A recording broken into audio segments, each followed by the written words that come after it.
यवतमाळ जिल्ह्यातील नवीन घडामोडी पाहण्यासाठी आजच आमचा MH29 मीडिया या चॅनलला YouTube वर सबस्क्राइब करा आणि बेल आयकॉनला प्रेस करा। MH29 मीडिया, बातमी आपल्या गावाची।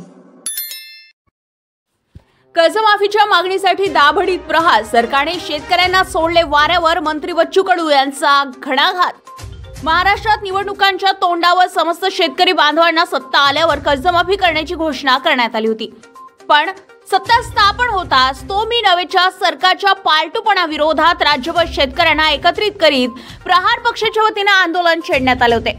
परिणामी समितीचं गठन देखील सरकारने केले, मात्र अजूनही प्रश्न पूर्णतः निकाली लागला नसल्याने राज्याच्या विविध भागात जाऊन प्रहारच्या वतीने शेतकरी कर्जमुक्ती सभा घेऊन शेतकरी व शेतमजूर यांच्या प्रश्नांना वाचा फोडण्याचं काम केलं जात आहे।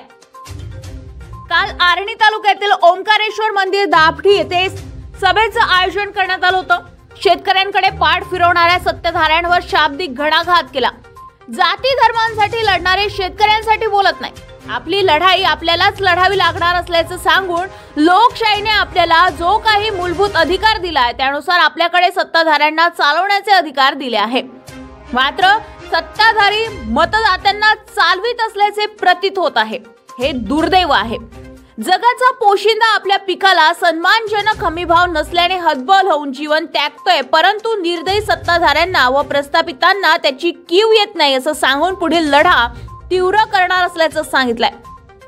आपल्या शेतकरी, शेतबांधव, शेतमजूर तसेच दिव्यांग, मेंढपाळ व मच्छीमार यांच्यासाठी हक्काची लढाई ही आपण लढणारच आहोत। ना जातीसाठी ना धर्मासाठी एक होऊ तर आपल्या बळीराजासाठी आज संपूर्ण तालुक्यातच नाही तर महाराष्ट्रात पाण्याने आपले हाहाकार माजवले असून माझ्या बळीराजांचे नुकसान अतोनात झाले आहे। काही शेतकऱ्यांचे तर सरसकट जमिनीसह पीक खरडून गेली आहे। अशातच शासन ही झोपेचं सोंग होत आहे। अशातच आपल्याला जागृत होणे गरजेचे आहे। आपल्या शेतमालाचे व आपल्या शेतीचे नुकसान झाल्याबरोबरच आपल्याला त्वरित शासनाला कळवणे गरजेचे आहे। अशातच आपल्या प्रभागात जी व्यक्ती किंवा लहान मूल, मुली, दिव्यांग असल्यास त्याची तुम्ही जाणीव ठेवून त्यांना त्यांचा हक्क मिळवून देण्याचं काम आपण करावं असे माजी मंत्री नामदार बच्चू कडू यांनी आर्णी तालुक्यातील दाभडी गावात सभेच्या वेळी आपले मत मांडले। यावेळी प्रहारचे तालुका अध्यक्ष रवी जाधव यांच्यासह समस्त अधिकारी, पदाधिकारी तथा समस्त शेतकरी बांधव व भगिनी या कार्यक्रमाला मोठ्या संख्येने उपस्थित होते। MH29 मीडियासाठी इरफान रजा, प्रशिक मुनेश्वर। सभा घेऊन सगळ्यांना 28 ऑक्टोबर गुप्तगोरी नागपूरला बोलावतो।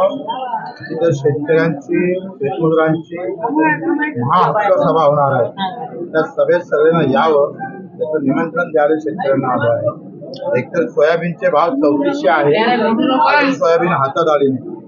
6000 भाव देणार होते, तुम्ही देणार का नाही देणार ते मुख्यमंत्र्यांनी कर्जमुक्तीबाबत अजूनही मुख्यमंत्री पाहिजे तसं कापसाचं आयात शुल्क 11% आपण कमी केलं, त्याच्यामुळे माझ्या कापसाचे भाव पडणार।